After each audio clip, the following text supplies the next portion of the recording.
दोस्तों Bihar police, Bihar SI तथा Bihar SSC के लिए मोस्ट इंपॉर्टेंट क्वेश्चन कवर करने वाले हैं। इससे पहले पार्ट में जो है आगे के क्वेश्चन को 3 पार्ट में कवर किए हैं और इस पार्ट में जो है यहाँ से क्वेश्चन को आगे बढ़ाने वाले हैं। तो यहाँ तक के क्वेश्चन को इससे पहले के पार्ट में कवर कर लिए हैं। अब जानते हैं इस वीडियो में कि एस के धर कमेटी क्या है। तो एस के धर कमेटी जो है ये भाषाई आधार पर राज्यों के गठन के लिए सबसे पहला 1948 में एस के धर आयोग का गठन किया गया, किंतु इसने भारत के आधार पर जो है भाषा के आधार पर जो है राज्यों के गठन का विरोध किया। तो एस के धर कमेटी जो है ये भाषाई आधार पर राज्यों का गठन करने के लिए सबसे पहला जो है 1948 में एस के धर आयोग का गठन किया था और इन्होंने जो है भाषा के आधार पर राज्यों के गठन का विरोध किया था कि भाषा के आधार पर जो है राज्यों का गठन नहीं किया जाए। ये था, इसे कहते हैं एस के धर कमेटी। नेक्स्ट देख सकते हैं हम दिया गया है कि जेवीपी समिति। तो जेवीपी समिति क्या है इसके बारे में जान लीजिए। जेवीपी समिति क्या है इसके बारे में जान लीजिए। तो जेवीपी समिति यानी कि जवाहरलाल नेहरू, पत्ताभी सिद्धारमैया और इसके साथ साथ सरदार पटेल, ये तीनों का नाम था। इन्होंने भी भाषाई आधार पर राज्यों के गठन का विरोध किया था। ये तीनों जो था जवाहरलाल नेहरू और पत्ताभी सिद्धारमैया और सरदार पटेल, ये तीनों जो है भाषाई आधार पर राज्य का गठन का जो है विरोध किया था। और इसके साथ साथ 1952 में तेलुगु भाषा के लिए अलग राज्य मांग करते हुए पट्टू श्री रामुलु नायडू भूख हड़ताल पर बैठ गया था और 56 दिन के भूख हड़ताल के बाद इसकी मृत्यु हो गई। फलस्वरूप जनता का विरोध बढ़ गया। फलस्वरूप जो है परिणाम स्वरूप इसके नेहरू जी ने 1 अक्टूबर 1953 में मजबूर होकर तेलुगु भाषा के लिए अलग राज्य का जो है निर्माण, यानी कि अलग राज्य का जो है आप देख सकते हैं अलग राज्य आंध्र प्रदेश को अलग कर दिया। अंततः यह भाषा के आधार पर गठित होने वाला पहला राज्य बन गया। दोस्तों ये आप देख सकते हैं कि यहाँ पे जो है पंडित जवाहरलाल नेहरू और इसके साथ साथ जो है 3 जेवीपी जो बोली, ये तीनों जो हैं यहाँ पे इसको जो है अलग करने की भाषाई आधार पर गठित राज्य का जो है विरोध कर रहा था।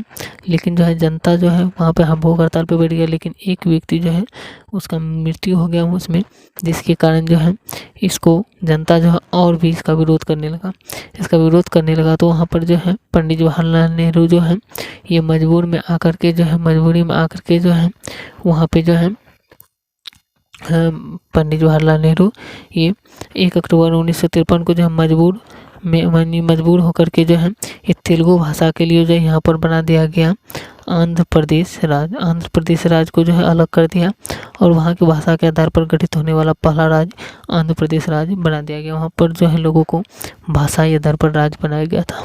तीसरा देख सकते हैं फजल अली आयोग जो है ये भाषाई आधार पर राज्यों को गठन के लिए 1953 में फजल अली आयोग का गठन किया गया।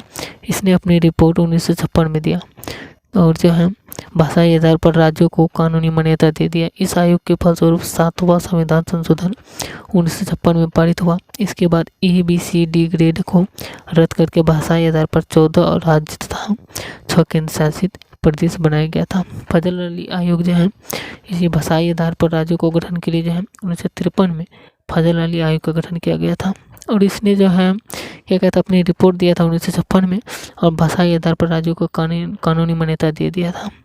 और इसके फलस्वरूप जो है 7वां संविधान संशोधन 1956 में हुआ था और इसके बाद 4 ग्रुप ABCD जो था इसको रद्द कर दिया था और इसको जो है 14 राज्य का बना दिया गया था और 6 केंद्र शासित प्रदेश बना दिया गया था।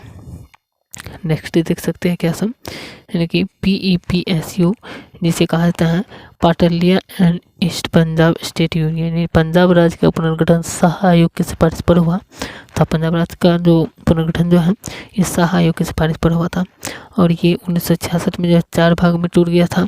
पहला का नाम था हिमालय जो हिमाचल प्रदेश में था, हिंदी जो हरियाणा में था, पंजाबी जो पंजाब में और UT यानी कि जो चंडीगढ़ में। और इसका जो है किस तरह से क्या गया यहाँ आप देख सकते हैं।